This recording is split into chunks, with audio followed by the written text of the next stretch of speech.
आवाज आ रही है आप लोगों को? हाँ जी। तो पोस्टुलेट्स की हम बात कर रहे थे कि नंबर वन, ये मानता है कि जो सरफेस होती है वो यूनिफॉर्म होती है, उसके ऊपर कोई भी हेट्रोजीनियस मटेरियल नहीं होता, वो यूनिफॉर्म होती है। नंबर टू, जो गैस होती है ना, एड्सॉर्ब गैस, ठीक है, एड्सॉर्ब्ड गैस जो होती है वो बिहेव करे आइडियल, वो क्या होनी चाहिए, आइडियली बिहेव करनी चाहिए। नंबर थ्री, जो आपके पास गैस होती है, एब्जॉर्ब्ड गैस, वो बिहेव करेगी ideal in vapour phase, vapour phase के अंदर ये आइडियल बिहेव करेगी। फोर्थ पॉइंट ये है कि बेसिकली जो लेयर डिवेल्प होती है सरफेस के ऊपर वो मोनोमोलिक्यूलर होती है। मोनोमोलिक्यूलर का मतलब एक ही उसकी लेयर होती है।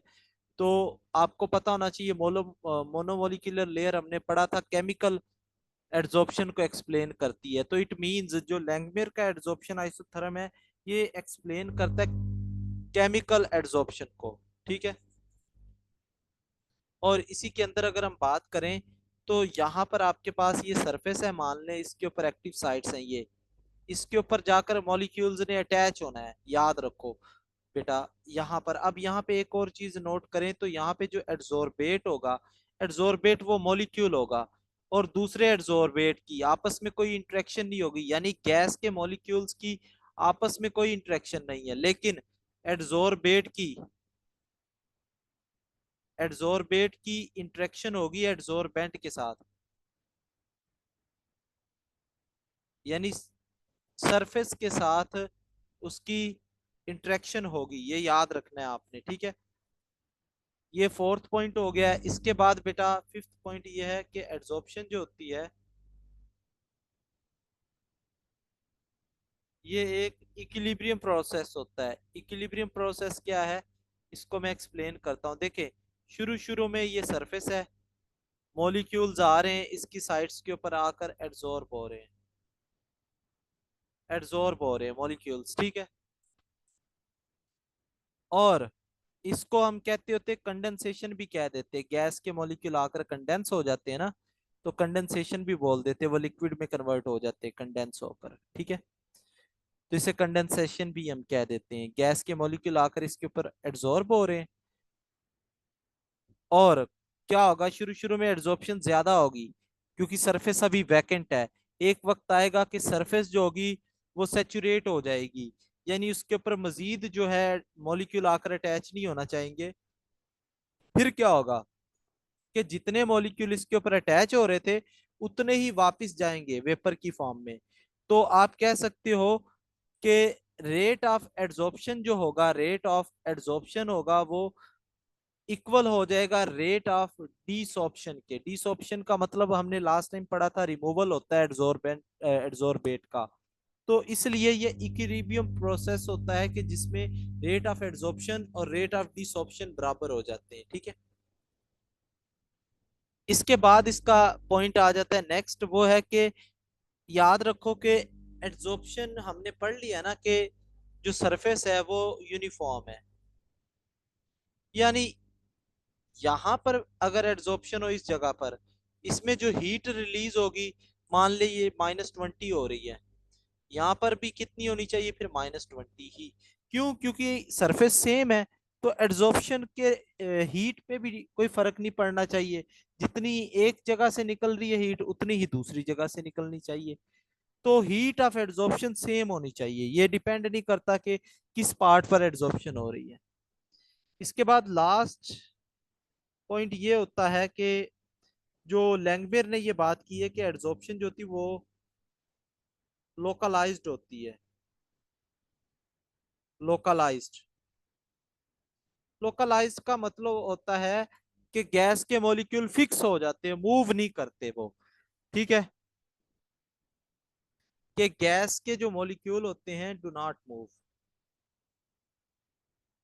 ये इसके पॉइंट्स थे। यहाँ पर इसने कुछ और बातें भी बताई है, वो इसने ये कही।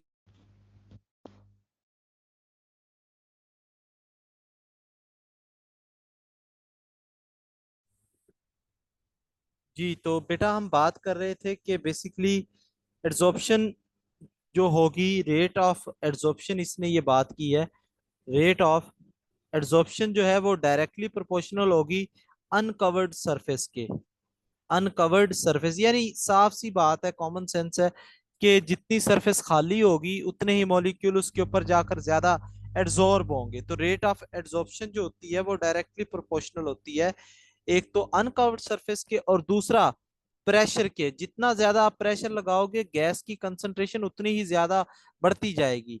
तो ये दो चीजों के वो डायरेक्टली प्रोपोर्शनल है। इसकी डेरिवेशन हम देख लेते हैं। डेरिवेशन में क्या है, देखिए मान ले ये हमारे पास एक सरफेस है, ये एक सरफेस है, और हम कह देते हैं कि यहां तक जो हिस्सा है सरफेस का वो कवर हो चुका है, और टोटल सरफेस हम मानते 1 है, 100 है टोटल सरफेस, ठीक है। अब ये हिस्सा जो सरफेस का कवर हो चुका है, सरफेस कवरेज को हम कहते होते हैं थीटा, इसको थीटा से रिप्रेजेंट करते हैं। अब अगर हम बात करें सरफेस वैकेंट कितनी है जो कवर नहीं हुई, तो 1 में से हम थीटा को माइनस कर दें तो हमें पता चल जाएगा सरफेस अनकवर्ड, अनकवर्ड सरफेस। ठीक हो गया बेटा, तो इससे हमें पता चल जाएगा।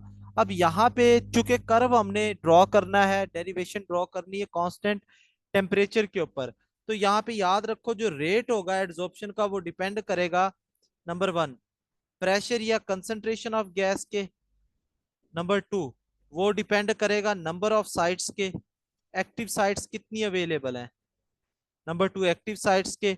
ये मेनली आपके पास होगा। मान लिया हमने टोटल सरफेस थी 1, और कवर्ड जो सरफेस है वो है थीटा, अनकवर्ड कितनी हो जाएगी, माइनस कर दे 1 में से, 1 माइनस थीटा। अब इसकी डेरिवेशन की बात करते हैं। देखें थीटा जो है बेसिकली ये आपके पास बताता है कितनी सरफेस कवर हो चुकी है। अब हम कहते हैं कि rate of desorption, rate of desorption का मतलब क्या है कि कितने मॉलिक्यूल सरफेस से चले गए हैं। वो डिपेंड करेगा कि सरफेस कितनी कवर थी, जितनी ज्यादा सरफेस कवर होगी उतने ही मॉलिक्यूल जाएंगे ना इवेपोरेट होकर। इवेपोरेशन का भी इसमें आप वर्ड यूज कर सकते हो, ठीक है। तो वो डायरेक्टली प्रोपोर्शनल होगा थीटा के। तो यहाँ पर रेट ऑफ डिसॉर्प्शन जो होगा वो आपके पास आ गया है K1 थीटा। अब K1 जो है ये डिसऑप्शन कांस्टेंट है, K1 क्या है, डिसऑप्शन कांस्टेंट है मान ले।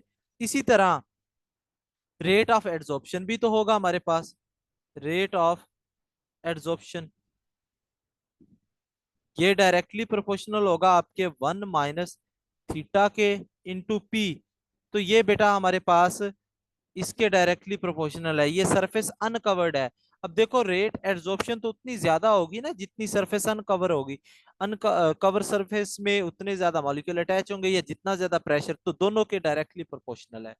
तो इसका भी कांस्टेंट आ जाएगा रेट ऑफ एड्सॉर्प्शन का, वो होगा जी K2 1 minus theta into P. तो ये इक्वेशन 2 हो गई आपके पास। अब इक्विलिब्रियम पर क्या होगा, दोनों का रेट बराबर हो जाएगा, रेट ऑफ डिसऑप्शन और रेट ऑफ एड्सॉर्प्शन बराबर। तो दोनों के इक्वेशन को बराबर रख लेते हैं हम। दोनों को बराबर रख लिया तो हमारे पास आ जाएगा K1 theta, K2 1 minus theta into P. तो ये अंदर मैं K2 से मल्टीप्लाई करवा देता हूँ। K1 theta is equal to K2 P minus K2 theta P. अब एक साइड पे एक सेम रकम्स को इधर कर लेते हैं ना, वैल्यूज को। तो हम इसमें K1 थीटा, थीटा वाली वैल्यूज को एक साइड पे कर लेते हैं, K2 पी। अब यहाँ से थीटा कॉमन ले लो क्योंकि हमने थीटा की वैल्यू निकालनी है, हमने ये पता चलाना है सरफेस कितनी कवर है। तो ये हमारे पास बन जाएगा K1 प्लस K2 पी, और ये K2 पी।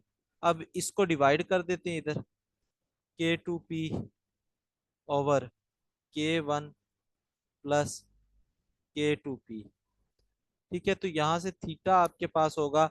अब यहाँ पे मैं दोनों ऊपर और नीचे में डिवाइड कर रहा हूँ K1 से, क्योंकि ऊपर नीचे डिवाइड करें तो कोई फर्क नहीं पड़ेगा, तो K1 से डिवाइड कर देते हैं हम, ताकि सिंप्लीफाई हो सके। K2/K1 into P. अब देखो एक बात याद रखो, K2/K1 ये कांस्टेंट के बराबर आ जाता है, जिसका नाम रख देते बी। तो K2/K1 की जगह पर हम लिख देते हैं बी, और नीचे ये कैंसिल हो गए, यहाँ पे 1 बच जाएगा, यहाँ पे भी हम बी पुट कर देते बी, और ये पी। तो ये आपके पास फाइनल इक्वेशन आ गई है, θ = B P 1 + BP। ठीक है, ये आपके पास लैंगमेयर एडसॉर्प्शन आइसोथर्म है। यहाँ पे K2/K1 जो है ये होता है बी। यहाँ पे एक बात बता दूं, बी की वैल्यू है के एडसॉर्प्शन के ओवर डिसॉर्प्शन की पावर -ΔHA। ये आपके पास इंथाल्पी ओवर RT, ये आर जनरल गैस कांस्टेंट और आर टेम्परेचर है। बी की वैल्यू डिपेंड करती है, जितनी ज्यादा एड्सॉर्प्शन होगी उतनी ही ज्यादा बी की वैल्यू बढ़ेगी। ठीक है, यानी के ए की वैल्यू ज्यादा है तो बी की वैल्यू भी ज्यादा है, अगर के ए की वैल्यू कम है तो बी की वैल्यू भी कम है। तो इससे हमें ये पता चल गया है कि हम पता चला सकते हैं कि सरफेस कितनी कवर हुई है। वो कैसे, हम थीटा को बता सकते हैं ये इक्वेशन यूज करते हुए। ठीक है, तो अब हम इनमें डिफरेंस देख लेते हैं कि आपके पास जो लैंगमेयर जो है और फ्रेंडलिक का जो एड्सॉर्प्शन आइसोथर्म था, इनमें क्या डिफरेंस है।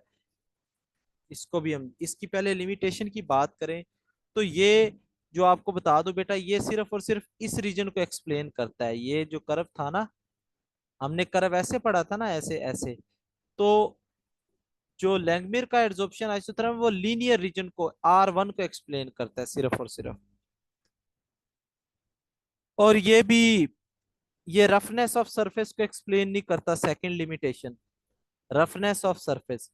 अब देखो सरफेस जो होती है वो रफ भी हो सकती है। नंबर 3, ये मल्टी मोलिकुलर लेयर को भी एक्सप्लेन नहीं करता, एक से ज्यादा लेयर भी एड्सॉर्प्शन में हो सकती है ना।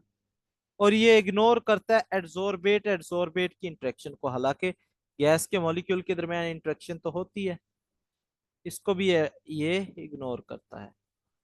इसके बाद हम डिफरेंस देख लें फ्रेंडलिक और लैंगमियर का। तो फ्रेंडलिक जो है ये इंपिरिकल बताता है, ये बताता है आपको प्रैक्टिकल, ये थ्योरेटिकल बताएगा। और ये जो होता है ये मल्टी मोलिकुलर लेयर को एक्सप्लेन करता है, ये सिंगल लेयर, ये फिजिकल होता है, ये केमिकल एक्सप्लेन करता है। ये बताता है क्वांटिटी कितनी एड्सॉर्ब होनी है गैस की, ये आपको बताता है एक्टिव साइट्स कितनी है, एक्टिव साइट्स कितनी है, ये आपको ये बताता है। तो बेटा ये हमारे पास आज का लेक्चर था। कोई भी सवाल है आपका तो माइक ऑन करके पूछ सकते हैं, अदरवाइज मीटिंग एंड करते हैं। हाँ जी।